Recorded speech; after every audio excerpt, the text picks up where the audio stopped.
এই যে আমরা এখন রাবারের এরিয়ার মধ্যে আছি, রাবার বাগান। তো এই গাছ থেকে রাবার হয় না বুক? এই গাছ থেকেই রাবার হয়।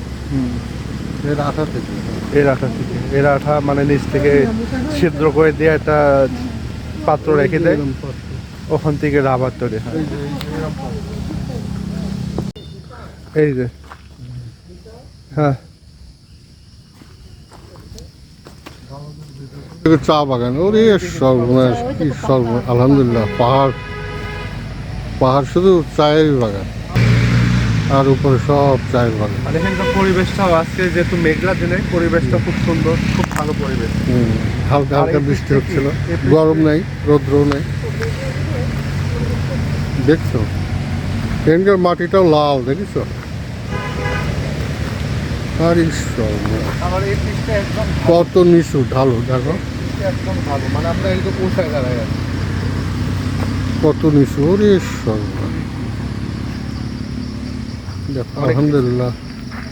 আর জায়গায় জায়গায় ওই যে দেখো সাদা লেগে আছে, ওটা হচ্ছে আঠা। ওইটা থেকে আঠা বাড়ায় মানে।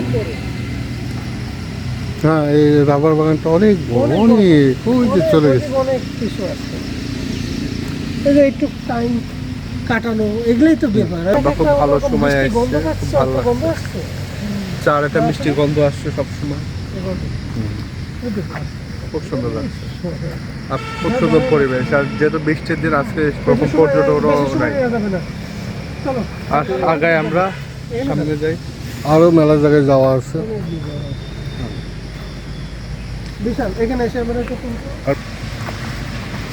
এখানে একটা তুলে দেবো, এই যে শাড়িটা।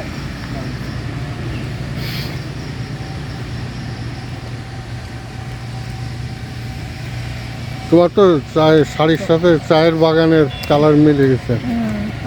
ভালো শাড়ি পরছে, বাহ। আমার কাছে ভালো লাগছে। ওটা মনে হচ্ছে খেলার মাঠ না, পুকুর ওটা, অনেক কিছু পানি ভরা।